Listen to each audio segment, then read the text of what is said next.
Hi, Mr. Conrad. Today I'm going to be interviewing my mom, on her marriage for my religion project. Hi, Mom. Hi, Emma. Can you please introduce yourself? Hi, my name is Arlene Lopez, and I'm Arlene's mom.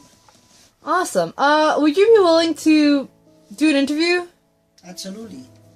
Alright. So, it's gonna be about your marriage. I hope you don't mind getting a little personal. No, absolutely not. My first question is, how long have you been married to my dad? 22, going to 23 years. It's a long time. Yes. How old were you guys when you met each other? I was about 27, and he was about 29. Can you describe your courtship, your dating? It was very loving, very collaborative. We actually were in college together doing our first master's degrees, and then I happened to get registered in the class late, 1 week late. And so as once I walked in the class, Daddy says that's gonna be my wife, and I guess that was it. That's interesting. Can you tell me why you decided to get married? Well, we actually were very compatible. Okay, first of all, because we love each other. We were very compatible. We actually were in the same profession. We kind of have the same goal, the same perspective. We both love children. And we were both educated. So it was very compatible. And of course, we were in love. Can you describe to me your engagement? We actually were engaged like for seven to 8 months, and we after seeing each other, we really didn't have anything else to wait for. We were both already professionals. We already both teachers, so and we both knew what we wanted. So there was no need to wait that much longer. Can I ask you, how long were you guys dating before you decided to get engaged? I would say, let me see,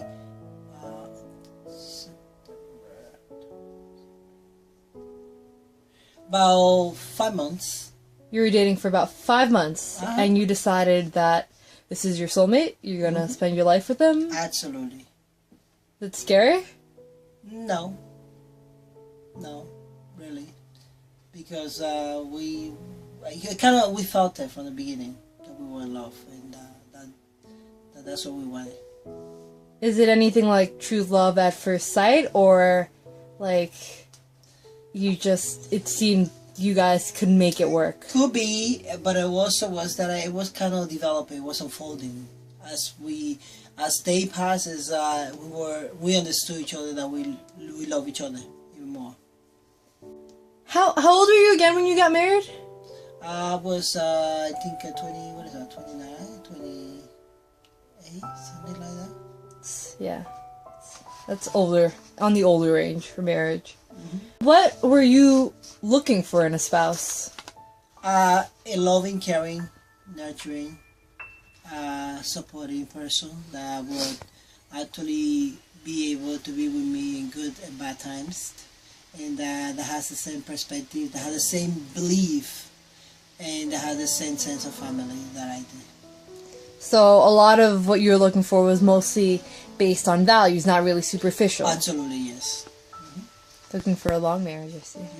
How does the reality of your marriage compare to your expectations of what marriage would be?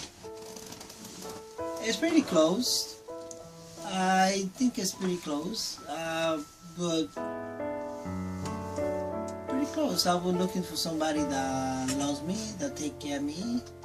But you believe that when you were a young girl, for example, I don't know, but most young girls believe, with like their Prince Charming with the white horse. Well, that one didn't come because my husband doesn't have a horse. So tell me, how was the reality? Was it harder? Was it easier? Well, yeah, no, reality is a little bit different because although he's loving and caring, it's not as much loving as caring that I was expecting in my dream with a prince coming out with the white horses, extending me his hands and walking me through whatever. But I think that's symbolic, because in reality my husband has done it in many different ways, shape or forms. So you haven't really had any any struggles in your marriage? Well, a struggle, I wouldn't call it struggle, because every marriage has its struggles. But I think I would say difficult times is the foundation to make a marriage stronger. Yeah, but most teenagers at this point when they're looking at marriage don't see it that way. Well, because they still live in fantasy land. But that's once you grow up, you will be able to determine the difference between reality and dreams. But so before you got married, while you used to fantasize about getting married, did you imagine that there would be struggles and problems and idiosyncrasies of your husband that you would need to get used to? Remember that by the time we were not that such a young kids, so we kind of be a little bit mature, so we kind of knew more the difference between fantasy and reality. So we kind of totally predict that yes, in order to have a successful marriage, you have to go through struggles too, and that will make the relationship stronger if you utilize it perfectly. That's a good point. How do children affect the marriage? A great deal. A great deal, because even though if you have sometimes you be a little bit immature and you want to react in certain ways, just for your children, sometimes you have to contain yourself and think twice before reacting to immaturity things. This is kind of a list here, but tell me, how important is money in a marriage? It's not crucial, but it helps, because actually avoid conflicts, avoid sometimes argue in terms of money because of things that are needed, that are necessary in the house, but it's not crucial. It doesn't determine the marriage. You think you'd be able to live with Daddy if he was broke? I think so. Absolutely. It'd be hard though? It would be hard, but we would struggle together. That's good. Mm-hmm. How important is sex in marriage? I think it's very important, because regardless of financial, regardless of all the struggle, at the end it helps you to come together with your partner, and you just become one. Absolutely. You already answered this question, but tell me, how important to you are similar values and religion? That's crucial. That's the term. That's to me is fundamental for the marriage, because if they are, I don't think there's nothing stronger than when you have belief and values or moral values that you grew up with, and you find someone that is compatible. It's so much easier to go in that way. But as different, if you find somebody that doesn't believe in those values, I think that could be the destruction of the marriage. A great deal. Okay, this kind of ties in, but it's a little separate. How important is cultural background to you? It's important, but it's not doesn't determine the stability of the marriage. Is because remember, marriage is something that is give and take.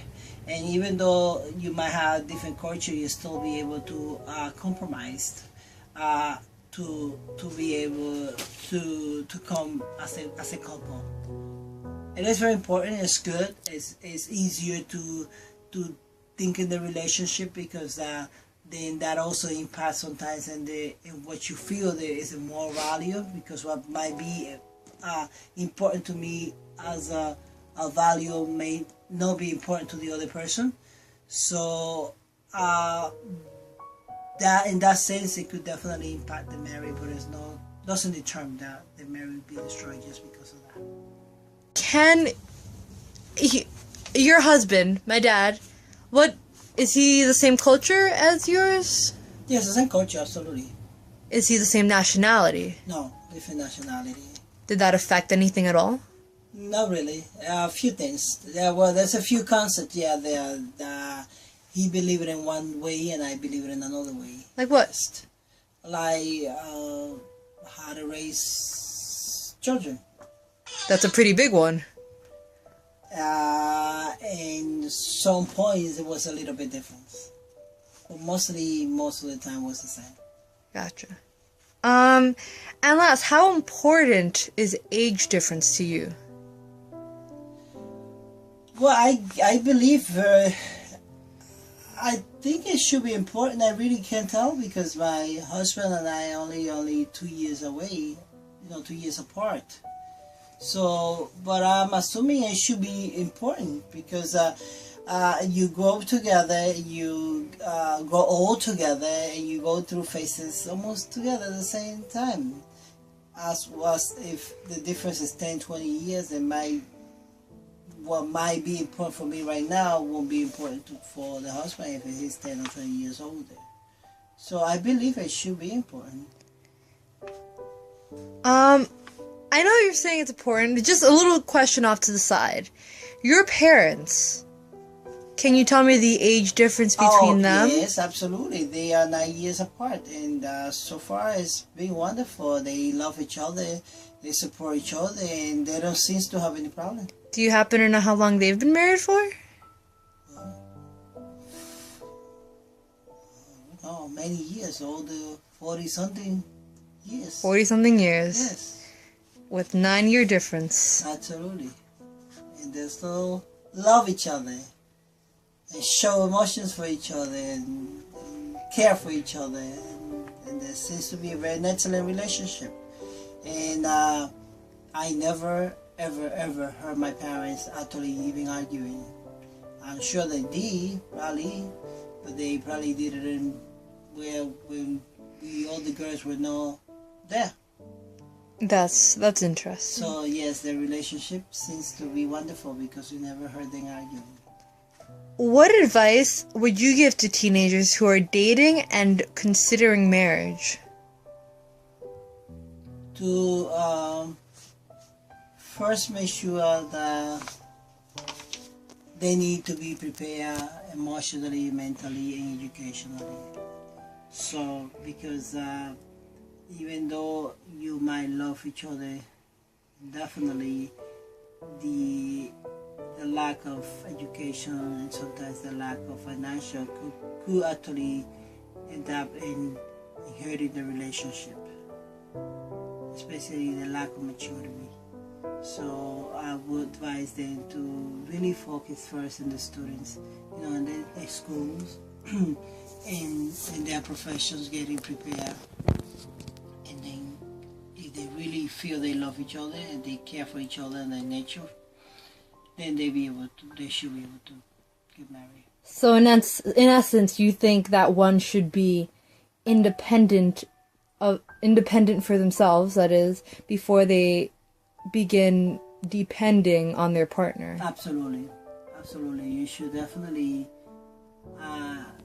be looking forward to be independent. In another way, you're looking for the partner as because you love that person, not because you need that person to support each other. What advice would you give to a young married couple that has experienced marital difficulties and thinking about divorce? The first thing that I would tell them to try to go back to look those positive and good things that they saw each other when they were getting along. That's one of the things. Secondly, try to look for advice from church, from their parents. And third, to try to remember that marriage is a give and take. So before even thinking about divorce, what can they give and take to each other? To go back to remember when they first got in love. What was that attracted each other? But it can't just all be about the initial process, right? Absolutely no. It's a developmental process. It's something that you develop as you go through, going through difficult times and going to good times. Learning from the difficult time and keeping the good things for the good time. Looking back, what would you do differently if you could? I don't think I wouldn't do anything differently. Maybe I will be more. Maybe I would be more demanding. More demanding? Yeah, from my husband. Why is that? Because I don't know. I don't feel that I demand a lot, and sometimes you take it for granted by no demanding, so you don't get certain things. Okay, so the demanding though, the word demanding to a lot of people sounds more selfish, and I know you probably don't exactly mean it in a selfish No, way. of course not. I can't be selfish. I haven't been. I never been, and I will not be. So what do you mean demanding exactly? That I always been so self-sufficient. Where sometimes I don't even. Let's say if I need something, I would try to do myself first without even asking for help. Maybe I'll be a little bit more help seeker. Okay, I got you. So you share the weight more. Exactly. What would you say is the key to a happy marriage? Key to happy marriage is to understand and try to be understood. So communication. Absolutely. Give and take. That's the whole key. The give and take. There's the times where you have to give, and there's the times where you have to take. Last question of the day. Do you think a couple should live together before deciding to get married?